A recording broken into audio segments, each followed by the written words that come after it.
I did not expect to see dolphins. A pod of them came over to us. So we were back to the harbour and someone else said, go out there, like 11 o'clock, dolphins. And they came over to the boat and they were swimming under the boat and they were leaping through the air and they were being their magnificent, miraculous, amazing, joyful, healing, transformative selves. And I couldn't get over it.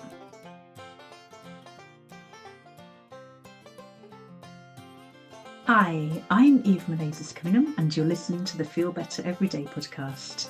Every Tuesday, I share trauma informed and ADHD friendly self care ideas to help you take better care of yourself and yourself with that uppercase S, that highest, wisest, truest, wildest, most joyful, brilliant, and miraculous part of yourself. To help you feel better every day and create a life you don't need to retreat from. You can find out more at the Feel Better Everyday podcast.com or selfcarecoaching.net. So today we're looking at the power of play, and for like the strongest way in which we remember things is through trauma. We're very, very present during traumatic experiences, so those memories go really deep. The second best way to learn is through play, which is obviously way more enjoyable, and you get to choose what you learn. So you might feel that you can't remember how to play, you're too old to play, you never knew how to play. And I thought I'd explore some ways in which you can have more fun with today's episode. And you might also enjoy episode 7 with Nick Williams, the author of The Work You Were Born to Do and many, many other books.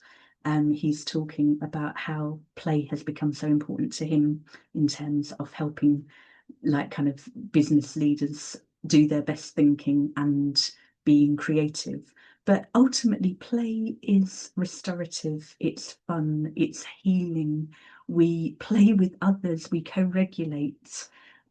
It's never too old to learn. As George Eliot said, it's never too late to be who you might have been. So even if you feel like it's silly, if you're open to the idea of remembering how to play, like you might have kids, you might play all the time, you might kind of get into their fantasy worlds and have adventures and do all sorts of things, or you might be the way I used to be, very, very, very serious. And play is just so beneficial if you can turn what you're learning, like kind of as a student in any area, into a playful approach, like through music or anything like that. It's far easier to remember. But also just for your own well-being, just for your own happiness and your own joy. So lots of things take effort. So in terms of the feel better element of my work, the regulation, the working with the will in psychosynthesis terms, the things we actively do. So, for example, for me, I have my first ever hobby as an adult, having joined the Roscommon Sub-Aqua group a couple of years ago nearly now. And I did not expect to be joining or doing anything like that. And I regularly question my life choices with 5:30 a.m. starts, and I'm not a morning person. And often dives get cancelled. I'm still a snorkel member because we live on the west coast of Ireland and the weather.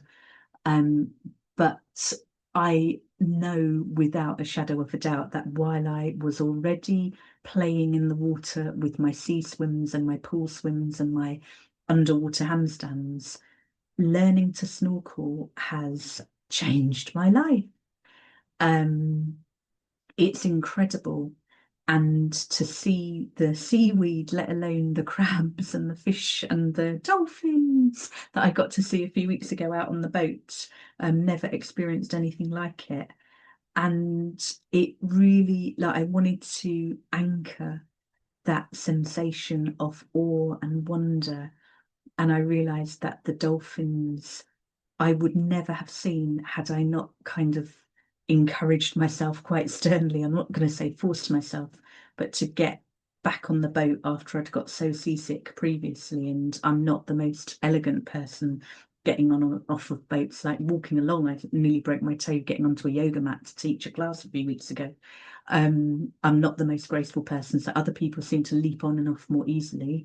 Other people seem to get seasick less. But I thought, nope, it's a nice day. I'm going to go out there and I'm just going to see what it's like. And then when I upgrade to dive member, I'll be able to get the most out of the experience. I did not expect to see dolphins. A pod of them came over to us. So we were back to the harbour and someone else said, go out there, like 11 o'clock, dolphins. And they came over to the boat and they were swimming under the boat and they were leaping through the air and they were being their magnificent, miraculous, amazing, joyful, healing, transformative selves. And I couldn't get over it. And had I not done the thing, like I couldn't have predicted dolphins. Like I did say, like before we went out on the boat, I did ask, hopefully, will we see dolphins? And I think people felt a bit sorry for me. And then they all felt really jealous of me because I was the only one with the driver who actually saw them. And they were all on the shore after their dive. So you have to be willing sometimes with play to put yourself out of comfort. So, like for example, the sea swims, that's quite playful for me. But almost as fun as the dolphins was then being on shore with one of my friends in the dive club and miming the dolphins. Now we're both nearly 50. She's 50, I'm nearly 50. And she was like, oh God, I'm like stuck with you now. And you're going to be on and on and on about the dolphins until they come back, aren't you? I was like, no, no, no, no. I was like so obsessed with the dolphins. And she said, go on then, like kind of tell me about the dolphins. So I was like, okay, you pretend to be me on the boat over there. Like you're on the boat over there. And I'll show you like where they were. I just meant like in terms of distance, but she pretended to be, she was leaping around all excitedly, taking the piss, pretending to be me with the dolphins. So I then pretended to be a dolphin. So on the harbour, North Mayo, like jumping around. And it was almost as joyous as actually seeing the dolphins. It was so much fun. It was so silly. There was no one else around. But I thought that silliness, that joy, that exuberance, that enthusiasm, especially with trauma histories. I was not a happy child. I was a miserable child so much of the time.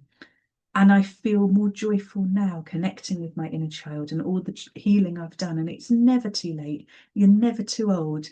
But you can think back to what you might have liked to have done as a child or what you enjoyed doing as a child and use that as a starting point. And I'm aware a lot of the examples I've given, like you might play a sport.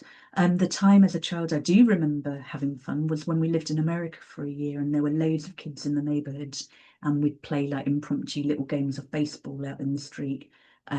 Did a lot of gymnastics hanging upside down from the broken swing set in the garden with my next door neighbour, and just like that was playful.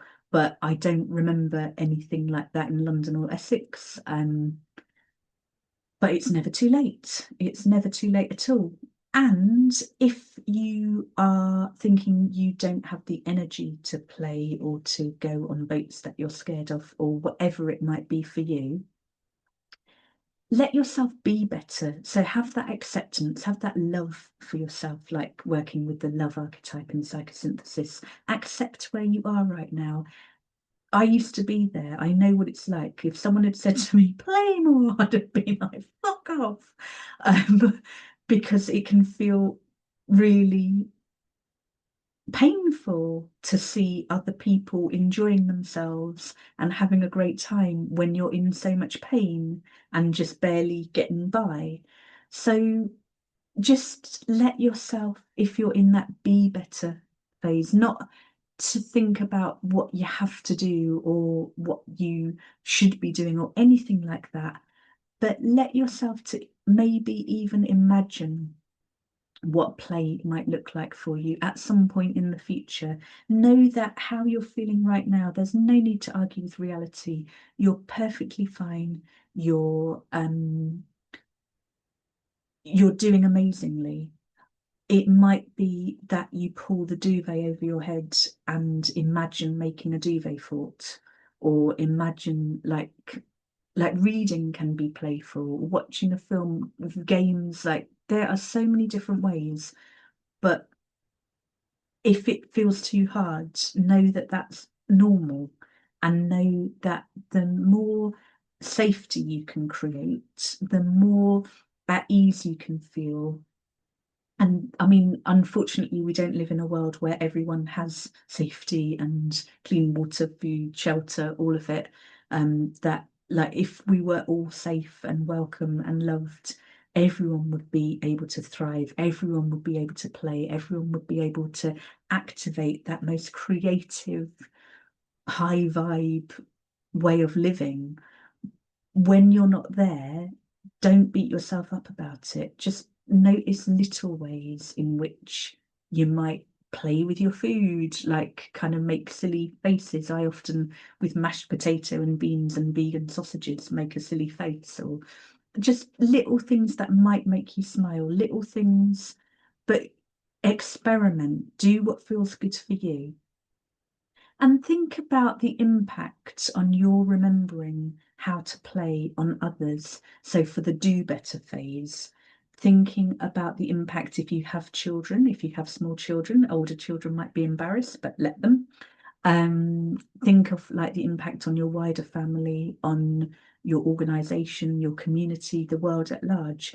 The more playful you can be, I don't mean inappropriately playful, I don't mean annoying other people, I don't mean like banter that is like calling banter where it's really hurtful, or jokes at other people's expense or anything like that. But I do mean the more playful you are, the more relaxed you are, it has a ripple effect. I remember hundreds of years ago, a hen weekend for a friend's hen, and we were in Cambridge on the river, and we went punting, and I'd not really heard of it before. And it was, oh my God, I keep talking about boats today. That's weird. But it was one of those kind of gondola things, and they had this guy. It was just really relaxed. And I think someone in our group encouraged him to put on ridiculous ears that were for the bride, or I can't remember what they were, but without any hesitation, he just took them and put them on, looked utterly ridiculous. And I just thought, wow, because back then I was like kind of deep in my misery, and I'd gone along, but it felt like a bit of a chore. Like I was not a kind of hen person, fun person at all. And I'd been sober for a while, but not long enough to feel comfortable with other people drinking the way I am now. Um, I was going through the motions, and I remember this like kind of glint of hope, just seeing this guy effortlessly taking this thing and putting it on his head and like just making everyone smile.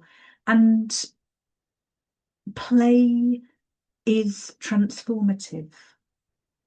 So think about what's coming up for you as you ponder play, or as you make time for play. And again, 50, nearly 50-year-old me might sound really like, oh my God, can't schedule play. But schedule time where you can give yourself permission to think about what feels good, like whether it might be going to the park. I recently went to a local park where they had a children's zip wire thing, and I'm scared of heights, but this was a children's park. This was not for adults. I was in my late 40s, and my partner encouraged me to have a go. And you would think that I was over the Grand Canyon. I was absolutely terrified and utterly delighted. And it was the most hilarious thing. It was muddy. I think I fell off, luckily not high. Um, the more we can give ourselves permission to be foolish, to be silly, to do what feels fun, it's a very present moment thing. And it helps us connect with ourselves, it helps us connect with others. Notice what comes up for you and give yourself permission to play. Know that it will be good for others in your life and potentially the world at large. If you are a member of the Soul to Soul Circle, your deeper dive tomorrow will include bonus content around this, with some ways to explore um, more opportunities to play in your life. And if you're not already a member and would like to be, You can join anytime. It's as little as €8 a month, and you get immediate access to the rich archive of exclusive content. And that includes the entire Love Your Whole Self chakra journey. So you can find out more at selfcarecoaching.net or evenc.substack.com. And you might also enjoy the book, 365 Ways to Feel Better, Self-Care Ideas for Embodied Wellbeing. You can find out more at selfcarecoaching.net/book, or find it at your local library or bookshop or online. And you can also subscribe. So wherever you're listening or watching this, if you want to subscribe or follow, that would be wonderful. Leave a review if that feels good. Share with someone who might benefit. But most of all, give yourself permission to have whatever reaction you have to the idea of being playful. Recognize that it can be amazing, recognizing that it can be painful. So just being gentle with yourself, but it is a really transformative skill to learn. Oh my God, it sounds like I'm sucking the joy out of play, but learn to play and transform your life. Nothing like that. Just let yourself have fun. Let yourself be. Let yourself do the things you used to enjoy. If there are things you used to enjoy and they've become less playful, they've become less fun, explore ways in which you can take the pressure off and enjoy them more. So look after yourself. Have a lovely week, and I look forward to sharing more next time. And this episode was produced by me, your host, Eve Menezes Cunningham.